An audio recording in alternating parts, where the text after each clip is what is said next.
Huh, what's this? Bathroom cleaning. Did you quit law school to become a fancy janitor or something? There I was, in a facility's bathroom, casually cleaning a dirty sink. Just then, an old acquaintance of mine appeared by chance and mocked me with those words. I used to think of you as a rival, but I guess I was way off. Despite years since our last meeting, all he did was sneer at me, holding a rag in my hand. Thinking back, he was always this kind of guy, and I couldn't help but be amazed as I revealed what I was actually doing. His response was unexpected. He could only stand there, wide-eyed, unable to say a thing. My name is Mike. Ever since I was a kid, I've always had a strong sense of justice compared to other kids. I loved playing hero games with my classmates, and I always took on the role of the hero. Justice always wins. Such a childishly idealistic belief was what I aimed to embody. Naturally, my dream was to be a hero. I wanted to be a cool, invincible hero who defeats villains. Until about 4th grade, I insisted a towel blanket was my cape and wore it proudly. I ran around the park with it, climbing high on playground equipment, ignoring my parents' warnings. Looking back now, those are some pretty embarrassing memories. Among my classmates, there was another guy who aspired to be a hero. His name was Steve. I pride myself on my passion for being a hero, but Steve's passion was no less intense. We often argued, insisting each of us was the #1 hero. Our hero games often turned into fierce debates. Then I'll be the main hero. No way, I'm the main hero. Whenever my friends and I gathered to decide the lead role, Steve would always barge in like that. What are you talking about, Steve? You joined in the middle, so I'm the main hero. That's not a rule. I'm the main hero. Me, I'm the main hero. No, it's me. No, I am. No, it's me. It was a relentless back and forth, and we'd get so heated that adults had to intervene every time. Steve and I had a strange bond, first meeting in kindergarten. Even back then, he was always picking on me, and I was frankly sick of it as a kid. I thought I'd see less of him in elementary school. But to my surprise, we ended up in the same class in the 1st grade. And it continued like that in the 2nd and 3rd grades. Turns out, we were destined to be in the same class for all 9 years of mandatory education. We were always aware of each other, each striving not to lose to the other.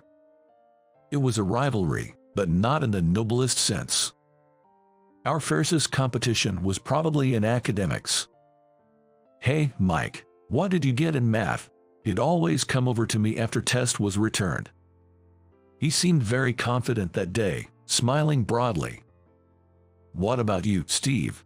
Me? Look, I got 98. He proudly spread his test paper in front of me, like he was showing off. The teacher said the highest score in the class was 98. Steve was so smug, sure of his victory. But unfortunately, the highest score simply means the top score, but it doesn't necessarily mean that it's held by only one person. Huh, I got 98 too. I retorted with a smug look, just to crush his smile. By not making a fuss like him, I secretly took a mental victory over him. Huh, the same score, really? That's boring. Maybe it's a mistake in the teacher's grading. You better be honest and report it if there's a mistake in your scoring. Our gazes clashed as if sparks were flying, glaring at each other intensely. Eventually, we both looked away, determined to win in other subjects next time. Whenever another test was returned, we'd meet again to compare scores. If one won, he'd taunt the other. If he lost, he'd make some excuse. This pattern repeated with every test. Our rivalry even manifested during the school sports festival. Despite being in the same class and team, we competed fiercely, refusing to lose to each other. We competed in everything, like who passed more people in the relay. Thanks to that, or perhaps not, our team won decisively every year. Our competition wasn't limited to studies and sports. We clashed in student council activities too. In 8th grade, we both ran for student council president. However, we were both soundly beaten by an annoyingly handsome guy who only ran as a joke. That was a bitter pill to swallow for both of us. In that way, we often fought so much that those around us wondered why we couldn't get along. To the question of why, neither of us had an answer. The ritual of competing with Steve, which started from our days vying for the hero's role, had become the norm. It wasn't that we didn't get along, but that's how it must have seemed from the outside. However, deep down, we each acknowledged the other as our greatest rival. We continued our rivalry in high school, competing in everything as expected. We'd probably compete in everything anyway, whether it be studies or the sports festival. We probably would have competed over who got into a more prestigious college. But then, everything changed suddenly. In the fall of my freshman year of high school, my father passed away in a car accident. The suddenness of it plunged our family into deep grief. The photo of my father with a beaming smile, the lavish and large floral arrangements, the sounds of soft sobs. I still vividly remember all of these things. What? The driver is claiming innocence. Yes, that's right. The accident was caused by the driver's reckless driving. He was smoking with one hand and using his phone and steering with the other, even having consumed alcohol. His actions were extremely irresponsible. Yet, despite this, he claimed he was not at fault. Taking advantage of the fact that the victim was no longer in this world, he kept making self-serving statements, never once apologizing to the bereaved family. We were beyond angry, just utterly shocked. But with all this evidence, we should be okay. The dash cam and nearby security camera footage clearly showed my father wasn't at fault and that the driver was to blame. Don't worry, I'll take responsibility and clear your father's name. In this nightmare-like situation, the lawyer, Bob, was incredibly supportive. Bob, a newcomer at a small law firm, fought hard for my father's honor. Thanks to him, my father was publicly vindicated. The driver faced severe punishment. Thank you, Bob. This will finally bring peace to my husband. We're truly grateful for everything. Hearing the good news, our family, in tears, thanked Bob. Even after all this, the offender never apologized. But that's all right now. The most important thing is that we were judged fairly. Besides, I had already managed to recover from my despair. The emotion that triggered this recovery was admiration. Bob, I want to be a legal expert like you. Like me, that's an honor. Do your best, I'll support you. He cleared my father's name and saved our family from despair. To me, Bob was a true hero. Although different in form and approach from the hero I aspired to be as a child, the principle of saving people in trouble with justice remained the same. Since then, I decided to pursue a degree in law. I aimed for a more challenging university, studying hard on my own every day.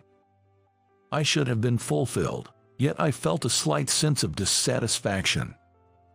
Not understanding the reason behind this feeling, I continued to immerse myself in my studies. Then, one day, when I mentioned my aspiration to study law, Steve was surprised. Really, Mike, you're aiming for that law school too? You too, Steve? Yeah, what, you want to compete with me? It turned out his father was a lawyer. Influenced by him, Steve developed a strong sense of justice and aimed to be a defender of justice, just like me. Despite that, he had a pretty foul mouth. I thought he might be more suited to be a dark hero rather than a regular hero, but I kept that thought to myself. Setting that aside, now that Steve and I had the same goal. Fine, I'll be the top entrant, Mike, you can just wail at my feet. Sorry, but I can't let that happen. My dream is on the line. Thus it began our competition to see who could score higher on the entrance exams. Determined to score even 1 point higher than him, I studied harder than ever. Before I knew it, my sense of dissatisfaction had vanished. Perhaps, deep down, I craved this competition with him. As a result of our hard work, both of us successfully passed the entrance exams. I was overjoyed to have moved a step closer to my dream, but it stung a bit to lose to Steve by a few points. As a law student, I worked hard at my studies. The stimulation from competing with Steve led to a fulfilling college life. However, things took another turn. After my father's death, my mother, who had been working tirelessly, collapsed. It must have been the toll of years of hardship. There was a scholarship to cover tuition, and I could manage living expenses with part-time jobs. If it were just me, there would be no issue, but it wasn't that simple. There were hospital bills for my mother, and I had twin younger brothers. At the time, they were in their second year of middle school, about to face high school entrance exams. They would need money for exam fees and, if they passed, for tuition. I cut back on expenses as much as possible and increased my work hours. To save every penny, my meals became increasingly frugal. I quickly lost weight, worrying my friends. Yet, I continued to throw myself into studying and working. Sometimes, I took night shifts that paid more, even if it meant losing sleep. Mike, you can't keep this up. Your health won't last. Maybe you should take a break once in a while, professors and friends advised me, but I didn't listen. It was all for my mother, for my brothers. Thinking so, I continued my miserable life, narrowed by my limited perspective. At that time, what I held was a sense of justice for my family. But at the same time, it was also a distorted, reckless spirit of self-sacrifice. With such a lifestyle, my body broke down in just half a year. After finishing a night shift, attending lectures at university all day, and then another night shift, I pushed myself too hard while tired and finally collapsed during work. You're suffering from overwork. You should rest for a while. It's better to stop doing part-time work for the time being. What? But my family needs me. Calm down, Mike. If something happens to you, it's all for nothing, right? The doctor told me that, and I was left speechless, unable to respond. It was because he was absolutely right. Yes, at this rate, my family and I would all collapse together. Why didn't I realize such a simple thing? I thought about it a lot while receiving eavesdrops in the hospital. The dream I pursued, inspired by my admiration for Bob, and the improvement of the reality that surrounded me now. Realizing both at the same time was impossible for me. Then, I had to prioritize one over the other, meaning I had to give up one of them. Faced with this choice, my heart decided immediately, without any hesitation. I couldn't abandon my family. I decided to drop out of university and start working. This was my decision during the last week of my college life. While I was at the university handling various procedures, I was stopped by Steve. Mike, is it true you're dropping out? What, you knew? I had told my close friends about dropping out, but I deliberately didn't tell Steve. If he also considered me a good rival, my dropout might demotivate him. That's why I kept it to myself. Why the heck are you doing this? Giving up halfway like this, because you collapsed? Is that enough for you to give up? It's part of the reason. Well, there are various circumstances. Steve, looking like he might grab my collar any moment, had tears in his eyes. Lucky you, the nuisance is gone. Now you can study to become a great lawyer without any distractions, right? Don't joke around, don't give up so easily. Was your dream just that much to you? Steve confronted me with a voice loud enough to echo through the university entrance. However, my decision to drop out was already made, for my family, and for my own health, and I couldn't just say, "I won't quit after all." "I'm sorry." Unable to find the right words to respond, all I could do was apologize to Steve. To him, I no longer had the spirit of competition or the fangs to fight. Understanding this, Steve clicked his tongue and walked away from me. I could only silently watch his back as he left. Until I could earn a decent living, we managed with the money my father left and what I had saved from my excessive part-time work. Though it was tough, my mother's health gradually improved, and my brothers successfully advanced in their education. I resumed part-time work to support our living. Years passed since then. One day, I was in the restroom of a courthouse I visited for an errand. It was pretty clean, but I noticed a bit of dirt on the wash basin. When my mother was in the hospital, I mostly did the housework. I particularly liked cleaning and would get absorbed in it before I knew it. I just couldn't stand leaving any dirt, a habit from that time. Caring about the cleanliness was a habit from that time. I see there's a rag. It might be none of my business, but I just couldn't leave it alone, so I decided to clean up. I took off my suit jacket, rolled up my sleeves, and wiped the dirty area clean. The mirror also caught my attention, so I polished that too. Phew, that's better. Feeling satisfied, I noticed someone had entered. Standing in the middle of the hallway, admiring my cleaning work, I thought I might be in the way and quietly muttered "Excuse me" as I moved aside. As I looked up while exiting the restroom, I made eye contact with the person through the mirror. He stopped in his tracks and looked at me. Can I help you? Is that Mike?" The man, wearing a lawyer's badge on his collar, called out my name. "Mike, it is you, isn't it?" he exclaimed with an unusually loud voice, his eyes wide open. I recognized him immediately. His hair was set with wax, and he was well dressed. But his face was unmistakable. Steve Burton, my rival since kindergarten. "Hey, Steve, long time no see. It's a surprise to meet you here." His tailored suit seemed to scream his competence. I greeted him, acknowledging our reunion. In contrast, Steve sneered upon seeing me with a rag in my hand. What's this? Bathroom cleaning. Did you quit law school to become a fancy janitor or something?" "No, it's not like that." I denied Steve's words, but he continued to mock me. He continued to mock me, saying it was something only a lowly person would do. I can't believe the guy who was competing for the top spot with me ended up like this. "I thought you were my rival, but it seems I was totally mistaken." Frustrated with Steve's unwillingness to listen, I put away the rag. "You seem to be misunderstanding something." I washed my hands, dried them with a handkerchief, put on the jacket I was holding under my arm, and then looked Steve straight in the eyes. "I'm a judge, actually. Well, an associate judge for now." "What?" Steve finally quieted down, his gaze briefly flickering away.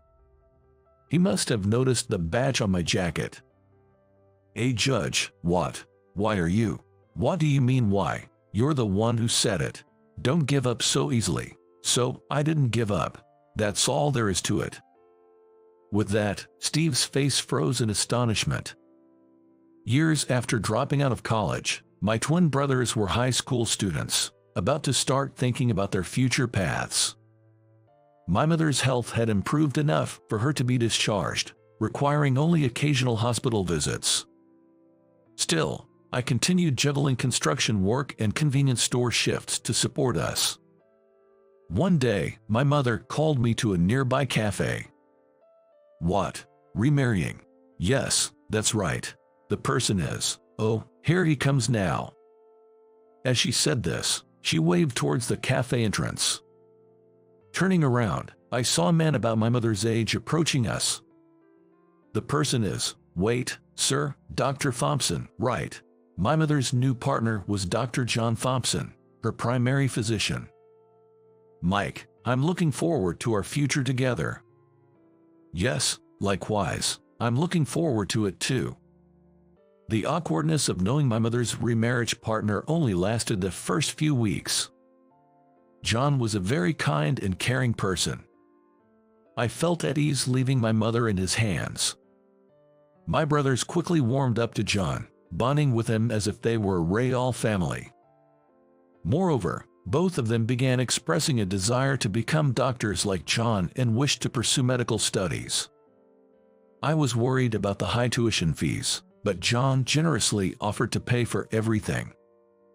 Even though they were his stepsons, he was genuinely happy that they wanted to follow in his footsteps. He also offered to take care of our household finances, saying the money I earned for the house should be used for myself. Suddenly freed from my responsibilities, I was unsure of what to do next, but then I came to a decision. There was still something I hadn't accomplished. The path to becoming the hero of justice I had always admired since childhood. The path of law, which I had entered inspired by Bob. I resolved to re-enter the law school and resume my studies.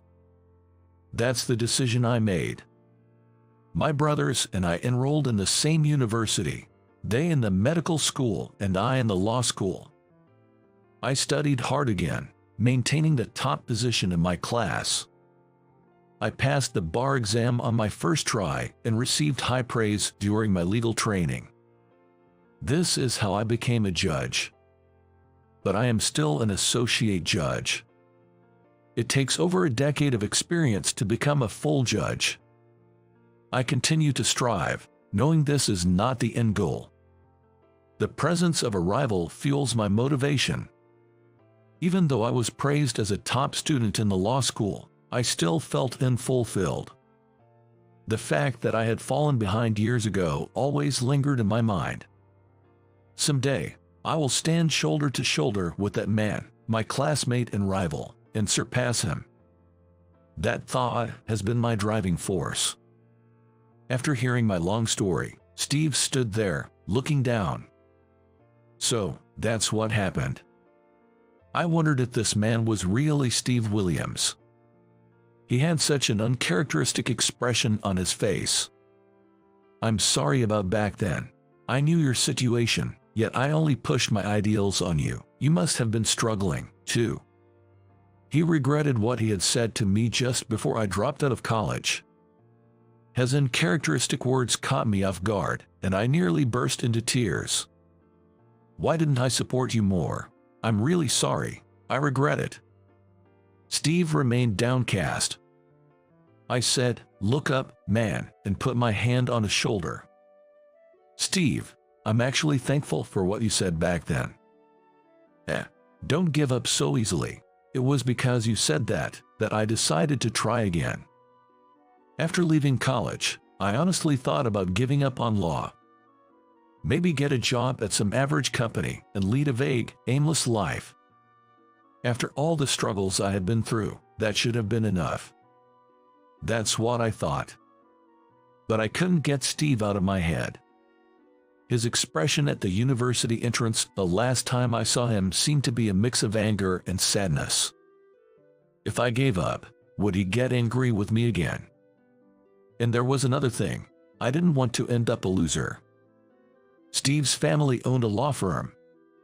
He was an excellent student, and he would undoubtedly become a lawyer. I had lost to him in the university entrance exam scores and in realizing our dreams. Playing the hero, studying, the sports festival. Steve and I, constantly winning and losing against each other, never once allowed ourselves to be outdone. It wouldn't be an exaggeration to say that ending my lifelong competition with him as a loss would be like losing a part of my life. That thought was unbearably frustrating. It was these two major reasons that allowed me to make a comeback. That's why I'm grateful to you, Steve. Thanks for getting angry at me back then. Mike. When Steve looked up, he met my eyes and gave a sly smile. That's right, you've always been that kind of guy, always competing with me. No matter how much I pushed you away, you'd always claw your way back. Always in my way. No, no, it was you who was always trying to compete with me, wasn't it? I responded with a smile to Steve's words. Fine then, Mike. Let's have another competition. Who will make it first, me taking over my father's firm as a director, or you becoming a judge? I accept your challenge. Just don't cry later, okay? That's my line. We bantered, glaring at each other as sparks flew. After a few seconds of this, we both reached our limit and burst out laughing. Ahaha, oh man, we haven't changed a bit since we were kids. Right, but this is us, isn't it? Always trying to one-up each other. Looking forward to more of this, Steve. Yeah, absolutely. Same here, Mike. Our rivalry, which began when we were preschoolers and continued into our college years. It wasn't going to end just because we had become adults. We will continue to compete and spur each other on. Though unspoken, Steve and I exchanged a firm handshake, conveying this mutual understanding. Some time later, Steve and I started to interact as friends, even drinking together. Finally, as we were approaching our 30s. Wow, you already have a wife and kids. Steve was already married, aiming to be a distinguished director for his family's sake. What about you? Me, I haven't thought that far ahead, still single. As I sighed, Steve proudly started talking about his wife and family. Marriage is great, kids are wonderful, he said with a smile. In this regard, I knew I couldn't compete with him. Instead of feeling envious or jealous, I just listened with a smile, finding it heartwarming. One day, Steve contacted me and invited me to his house. He was throwing a birthday party for his daughter and asked me to come and celebrate with them.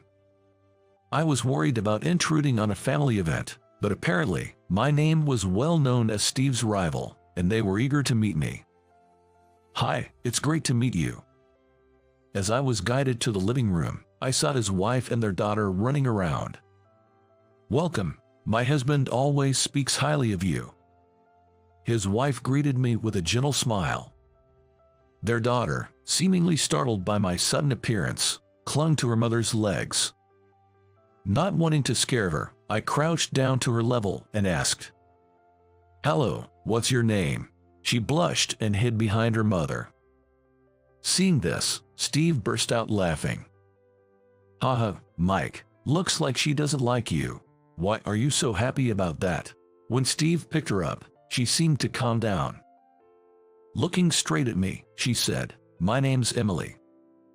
Is that so, Emily? How old are you? I asked, and Emily got down from Steve's arms and ran to the back of the living room. I watched her curiously as she held up her birthday card above her head, saying cheerfully, 3. Though initially scared, Emily gradually warmed up to me. After several hours, she even brought a book over and sat on my lap. "Read this, please." "Okay, sure thing." After I read to her, Emily politely thanked me. It was surprising to see such manners in a 3-year-old. As I patted her head and praised her, she hopped around joyfully. Watching her, I began to think that having kids might be nice. As evening approached, it was time to say goodbye. "Are you leaving already?" "Yeah, goodbye, Emily." No, don't go." It seemed I had become unusually attached to her in just one day. She grabbed my pants, making it hard for me to leave. "Come on, don't trouble him," Steve said as he picked her up. She looked like she might cry any moment. "Emily, I'll come to play again, okay, promise." I extended my pinky finger, and she did the same. As we made a pinky promise to meet again, Emily suddenly kissed me on the cheek. Surprised, I turned to see Steve getting angry. "Hey, Mike, what's that about? Don't come here again. I won't let you see Emily anymore," Steve shouted, his face turning red. Then, as if to defy her father, Emily shouted loudly, "Why would you say that? No, I hate Daddy." "Emmy, what?" There I was, confused about how to react. Emily was crying, Steve was red-faced, and his wife was smiling at the chaos unfolding at the doorway. The goodbye at the entrance turned into such a chaotic scene. As a busy judge, my days are filled with responsibility. This job carries a great deal of responsibility. My job greatly impacts people's lives. But with great responsibility it comes great fulfillment. I'm determined to be a respectable judge, fulfilling the dream I worked hard to achieve. I owe my current perseverance to the people around me. My father, who always worked for us. Bob, who cleared my father's name and introduced me to the world of law. My mother, who continued to support me warmly even after falling ill. John, who encouraged me. And above all, my rival, who urged me never to give up. And now, Emily, who adores me. They are all important people in my life. Reflecting on this, I realize how much my life is supported by these people. For their sake, I will continue to be a dignified judge and strive for excellence. Gazing at the starry sky on my way home from work, I made this vow to myself. Absolutely not. Why would a low-level employee like you use paid leave to come to a luxury hotel like this? Don't mess with me. Approval for paid leave. That was just to keep you guessing, obviously. I never imagined you'd actually take time off to come here. This was the day I took my mother to a luxury hotel as a Mother's Day present. My arrogant boss was waiting for me at the hotel, yelling and looking down on me with disdain. But he doesn't know. My mother is not just any ordinary woman. And that his life was about to take a turn for the worse. My name is Kevin. I grew up in a single-parent household after my parents divorced when I was young. From a young age, I noticed how busy my mother was, working hard to provide for us. As a kid left in daycare, I was always the last one to be picked up. Hey, Mr. Johnson, where's my mom? Not here yet. Yeah, she'll be a bit later. Want to play with blocks? I guess. But all my friends have gone home already. Then let's build a big truck with the blocks together. Mr. Johnson at the daycare probably felt sorry for me, waiting for my mom every evening. He always suggested fun activities to keep me entertained. Even in elementary school, life wasn't much different. Unlike daycare, which cared for me until 7 p.m., after-school programs only went until 6 p.m. and cost extra for extended hours. After 6 p.m., I would walk home alone on dark streets, watching other kids leave with their parents. Sometimes, friends' parents worried about me and offered me a ride home. But it felt more miserable, and I hated them seeing my dark, empty house, so I would rush home alone. I never expressed my loneliness or frustration to my mother. Even as a child, I understood she was working hard. I had a vague sense of our financial struggles and debt.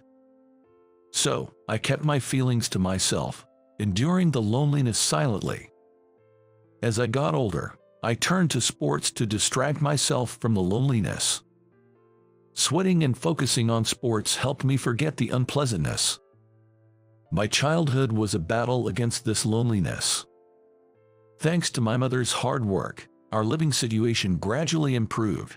In high school, I was active in sports clubs and worked part-time on my days off.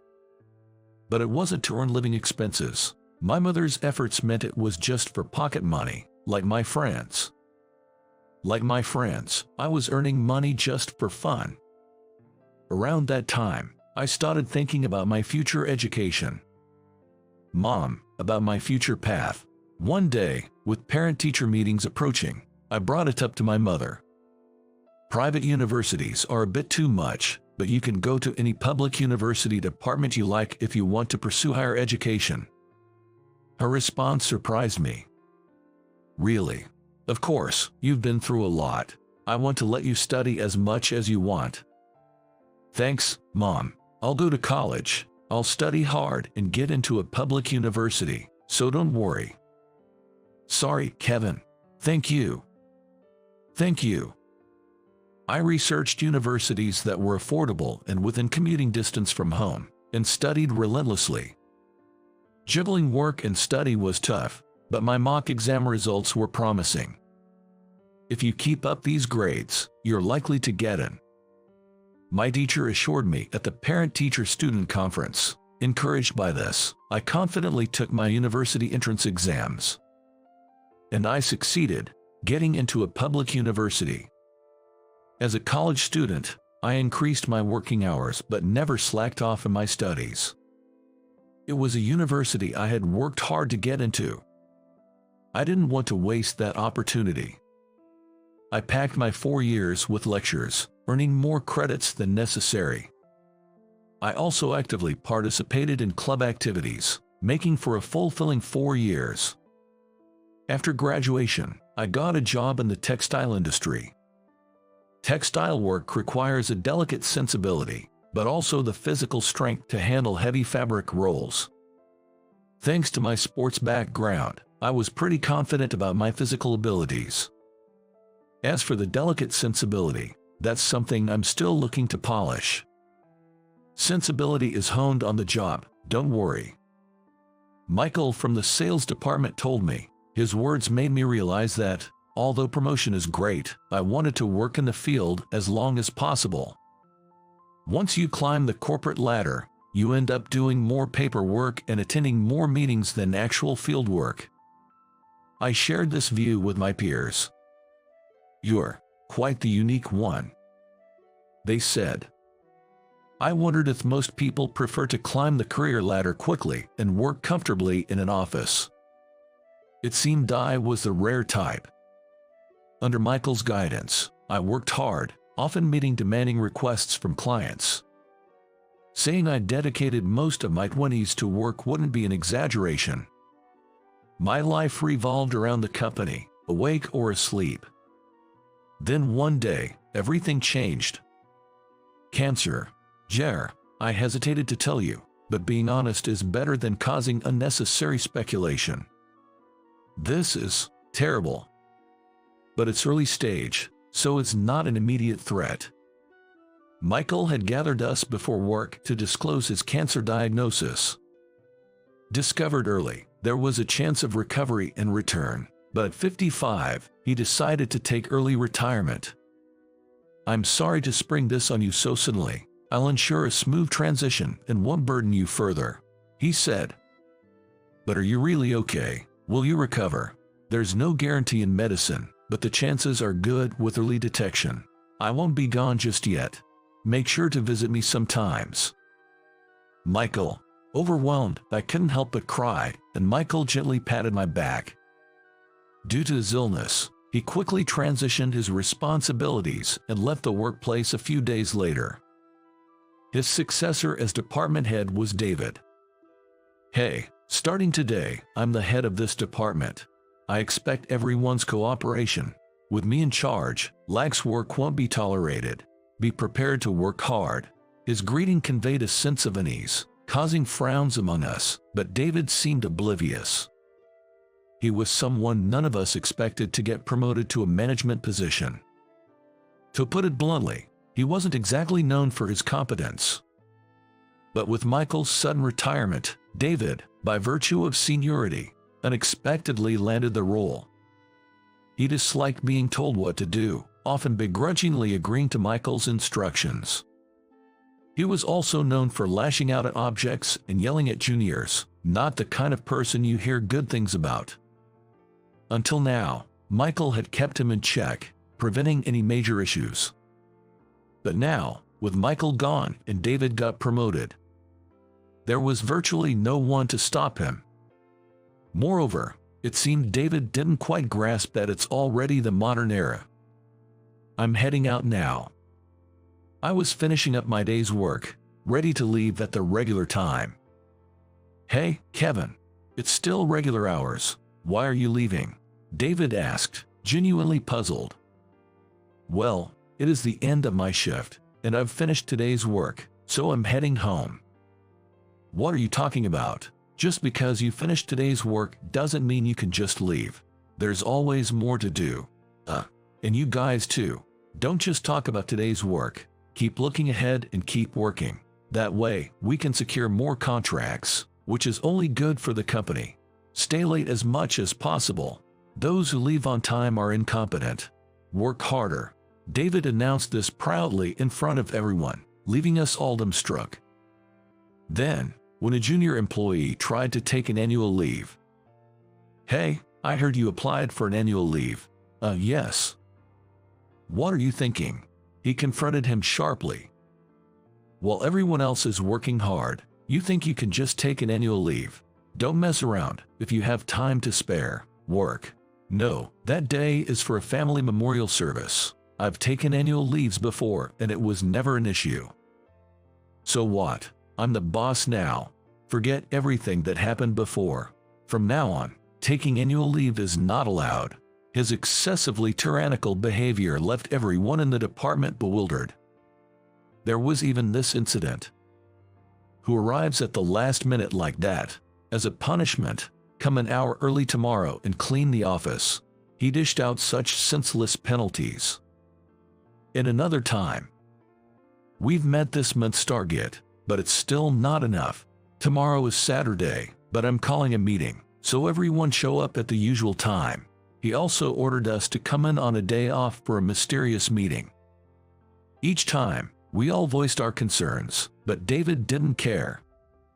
It seemed he had been frustrated for a long time, unable to secure a higher position. And now, as a manager, he was taking out his frustrations on us. "Hey Kevin, how's it going?" "Good evening." "Well, as usual." "That's good, but you know, at your age, still being just a regular employee, isn't that a bit incompetent?" Bottom of the barrel, at your age, it's pretty clear what your future holds, right? It's only a matter of time before the newbies surpass you." "Well, anyway, try not to let the newbies overtake you, and of course, I'm counting on you for overtime tonight." David patted my shoulder and walked away, leaving me with nothing but a sigh. A few months passed since David took over. So, Mother's Day is coming up soon, and I thought I'd splurge on a gift. "That's right, it'll be your first Mother's Day since you started working." "Yes, so I was thinking, maybe a short trip nearby, perhaps an overnight stay." "That sounds wonderful. Your mom will be thrilled. But then, I have to do the same for Father's Day, right? I'm thinking about where to go. They both love hot springs, so maybe somewhere with hot springs."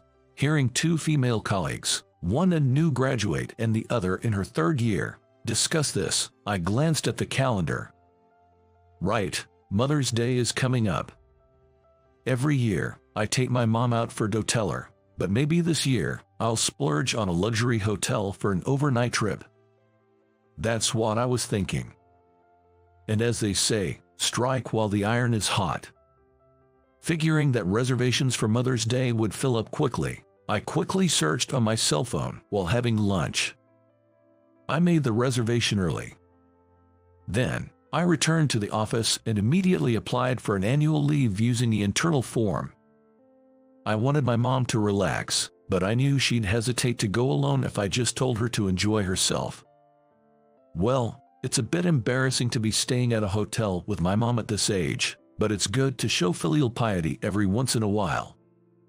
However, getting annual leaves, which was normal during Michael's time, has become impossible since David took over. I wondered what he would say this time. But if things stayed the same, the frustration among my colleagues would only keep growing. So, I decided to boldly apply for a weekday off. Until the day of the trip, things were relatively calm. I was sure I'd be reprimanded for taking an annual leave. I was even prepared to be scolded in front of everyone. But surprisingly, nothing was said. In fact, my application was approved the next day, which left me astonished. "Kevin, you seem to be in good spirits lately. Something good happened?" I don't think so, just the usual." "Well, that's good. Keep up the good work as always." David was in too good of a mood, almost frighteningly so. "Well, As long as things continue peacefully, that's all that matters. But I couldn't shake the feeling of calm before a storm. Then came the day of the trip. In the morning, my mom and I enjoyed sightseeing around the hotel, and we headed there in time for check-in. Wow, can we really stay in a place like this? Yeah, I'll go check in now. Just wait here. Thank you. While my mom excitedly explored the luxurious hotel, I went to the front desk to check in. But I stopped in my tracks when I saw someone who shouldn't be there. David. David ran over to me, surprised.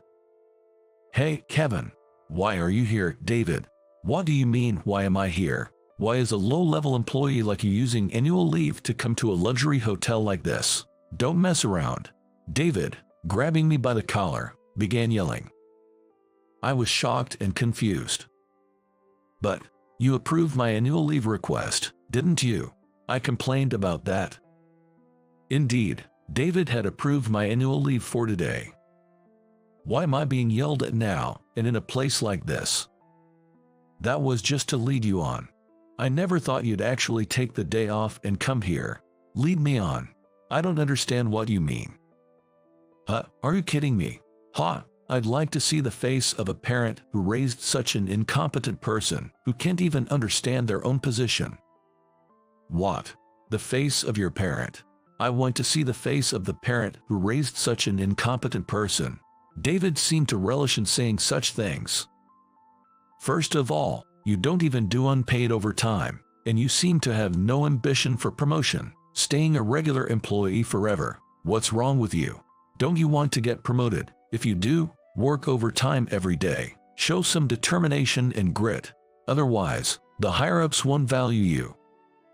Well, you might not understand what I'm saying.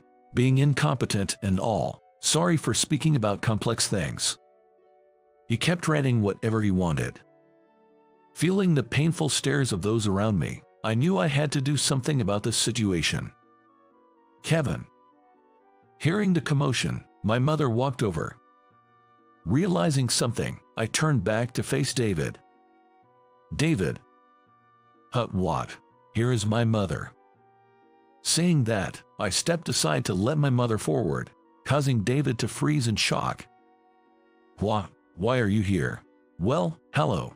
I suppose this is our first meeting outside the office, isn't it? Why? What is the chairman here? Wait, parent, what does this mean? Oh, you knew who I am. I assumed I was quite unknown within the company, as we rarely meet. No way, not knowing our chairman's face. That's impossible. Well, I'm flattered. Yes, my mother is chairman of our company. Apparently, David knew of her but was unaware of our family relationship. David was completely intimidated in the presence of my mother. So, David, I've heard everything. My son seems to be under your care. However, your assertions are exactly as my son described. That annual leaves are a legitimate right of employees. You have no business to reprimand for that. And what about this? Unpaid overtime. Overtime for promotion. Which era are you living in? Listen, work isn't about blindly putting in hours. It's most important to do it efficiently. Without proper balance, you can't perform well. As a professional, I assumed you understood that, but maybe I was wrong. My mother, with a fixed smile, cornered David. He was completely cowed by her. But I had no intention of stopping her. Frankly, I thought she should be even tougher on him. Relying on others wasn't my style, but my mother had always been frightening when angry, running a company for so long. Her lips smiled, but her eyes were anything but. In fact, just looking at them gave a chill, so icy and ruthless they were. Well, that's enough. I'm not here for work but for leisure. I don't have the time to spare on you. Chairman, do you have something more for us? Any other business? Yikes. No, nothing. Good. I'll inform you of your consequences later. Be prepared for that. Kevin, let's go. Yes. Seeing my mother so livid after a long time, I couldn't help but break into a cold sweat. Careful not to aggravate her further, I responded and walked past David. Glancing at his face as we passed, I saw a man utterly crushed by despair. After that, my mother and I enjoyed our trip immensely and returned home very satisfied. The day after next, when I went back to work, David's seat was no longer in the sales department. It seemed that my mother had called HR from our trip. David's unreasonable treatment of his subordinates came to light. HR had already deemed him unfit for the managerial role, considering him just a stopgap until a more suitable person was hired. Of course, had he performed well, he could have kept his position, but his conduct had sealed his fate. It seemed that David had mistakenly believed he earned his position through his own merit, when in reality, it was more of a fluke. This misperception led to his tyrannical behavior, resulting in an immediate transfer. He was transferred to the logistics department, a place so hot it makes you sweat like a waterfall, where physical strength is essential. The nature of the work there meant it was mostly populated by young, physically strong men, making it a somewhat sweaty environment. David, to that logistics department. I doubt he'll be able to keep up. He's probably aiming for voluntary resignation. Well, considering what he's done, it's a fitting consequence. Anyway, with him gone, we can work more efficiently again, which is a relief. Yes, no more unnecessary overtime or working on holidays. It seems we're heading back to a peaceful work environment. Everyone gossiped, but no one truly seemed worried about David. He was probably feeling marginalized now, sweating profusely in the logistics department. I didn't feel a shred of sympathy for him. In the sales department, the position of the next department head was left vacant for a while, and the manager, Steve, temporarily took on the role. We made a mistake with an interim personnel decision, thinking it was just for a short while. I apologize for the great inconvenience caused to everyone. The HR department, seemingly reflecting on their actions, came all the way to the sales department to leave words of apology. It seems my mother, though retired as the active chairman, reconsidered the need to keep an eye on the company's internal affairs. The current president, who had been my mother's competent right hand for years, also received a word from her and sent an apology. In the sales department, we were just glad to have our peaceful work environment back, and felt almost embarrassed to be apologized to by various parties. Soon after his transfer to logistics, David left the company. It's unclear whether the transfer was a move to encourage his resignation, but working under younger employees must have been unbearable for him. And physically, it must have been quite demanding. He was really put through the ringer, someone commented. It's ironic for someone who hated taking orders. He couldn't have lasted long. Such rumors faded within a week. Later, I was summoned by my mother to the reception room. Kevin, sorry for the sudden call. It's fine, but what's up? Something else happened. No, it's different. I was hoping you'd be ready to accept a promotion soon. A promotion? Yes, I'm very grateful you joined our company. I know you've continued to work in the field based on Michael's advice, and you have your own goals and pride in your current job. I think I understand all that. Then why suddenly? It's not sudden. I've been thinking about it for a long time. It's not just me. President and the HR department agree. Really? That was surprising to hear. Kevin, since you joined the company, we haven't had a proper discussion, so let me say this now. I hope, if possible, you can work towards becoming the next president of the company. That is, certainly, since I joined the company you founded, I've thought about eventually, but I still have so much to learn, and I still want to be out in the field. I understand, but our company's work isn't just about being in the field. Certainly, there are things you can't understand and experiences you can't gain unless you're on site. However, there are also things you can only understand and learn by being in a leadership position, directing others. I understood what my mom was saying. I felt the same way. When I first joined the company, I was fully intent on eventually taking over as president. However, after working in the textile industry for 10 years, I grew increasingly anxious about whether I could handle such a big responsibility. I told my mom, "Please let me think about it." I called Michael on the weekend.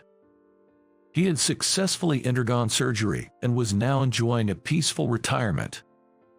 I haven't been in touch for a while. It's been a long time. I discussed the recent events and my mom's proposal with Michael. Honestly, I'm more anxious than confident right now. I worry that standing at the top in the state of mind will only make everyone else uneasy. Then Michael quietly said, "Do you have time now? It's your day off, right?" "Yes." "Then bring me the highest quality fabric sample you're handling right now," he instructed me. I quickly grabbed what I believed to be the best fabric sample I was handling and went to Michael's house. After showing him the sample, Michael commented, "You've really come to understand, haven't you?" He smiled kindly. "It's proof that you've built up solid experience in the field. You should be fine." His words resonated deeply with me. I felt acknowledged for the first time and was moved. "Thank you, I really appreciate it." And that feeling gradually turned into confidence. Encouraged by Michael, I decided to accept my mother's wishes. I was anxious about what others would think of my promotion, being inexperienced in many areas, but when I was actually promoted to manager, everyone seemed happier than I was. "Kevin, congratulations. It's as if it's my own promotion. I'm so happy. Finally. I was wondering why you hadn't been given a position until now. Congratulations. Everyone, thank you. I may cause some inconvenience, being inexperienced and only knowing the field." "Not at all. We all know how much you've contributed to the company. Don't worry, we'll support you in whatever way we can." "Thank you, really, thank you." The sound of applause was heartwarming. With my promotion to manager, Steve was promoted to department head. As a sales department, we had a foundation to move forward unitedly once again. After my promotion, I became more proactive in training and guiding within the department. Even though juniors had asked for my guidance before, I was mostly out in the field, so I wasn't often in the office. Especially the new female employee, who had wanted to ask me many things, benefited from my new focus on sharing knowledge and sales expertise. Perhaps as a result, the company's performance improved. Jess, is there something you still don't understand? No, it's not that, Kevin, do you have a girlfriend? What? The new female employee asked such a personal question. Looks like spring has finally come for Kevin. Others teased me. I spent several years living through such days. I was promoted to department head, recognized for my achievements as a manager. At first, I was filled with anxiety about my new role, but now I am fully resolved to take over as president when the time comes. This is all thanks to my mother, who showed me the value of hard work from a young age, Michael, whom I respect, and everyone at the company who has supported me. Their encouragement has built my confidence and contributed to the company's growth. Kevin. President Wilson, good to see you. Likewise. How are you finding the department head role? Well, I'm still feeling quite inexperienced. Haha, you're really humble, quite different from your mother. I occasionally join him for drinks, savoring these moments. He has worked under my mother for a long time. I want to learn as much as I can from him now about his vision for the company and his approach to leadership. I don't want to rely on my mother's influence. I want to earn recognition for my own abilities. To do this, I'm willing to work hard, even if it means getting my hands dirty. Perhaps sensing my intentions, President Wilson shares various experiences with me, including stories about my mother and his own failures. I also make time to visit home and listen to my mother's advice. You look much more mature now. Maybe it's just a parent's pride, but you really seem dependable." Hearing her say that, I can't help but feel it's true. Until now, I've been focused solely on field work and my own responsibilities. That was what was required and expected of me. But as my responsibilities have grown, so has my perspective. It's a natural progression, and I need to adapt. Of course, there are things I need to oversee from a higher level. But sometimes, it's important to return to the field perspective, ensuring the well-being of the employees and the appropriateness of personnel management. It's precisely because I've always been in the field that I can think this way. My time in the field has broadened my horizons. Still, I remain inexperienced. Just appointed as a major, I find the thought of aspiring to be president presumptuous. But for everyone who believes in me, who follows me, I want to quickly grow into a role I can be confident in. I aspire to take on that position as soon as possible, with confidence in my abilities. There's still much to learn from my mother, Michael, President Wilson, and everyone else. I'll keep my feet on the ground and strive to be a president that would not be an embarrassment. That's my resolve.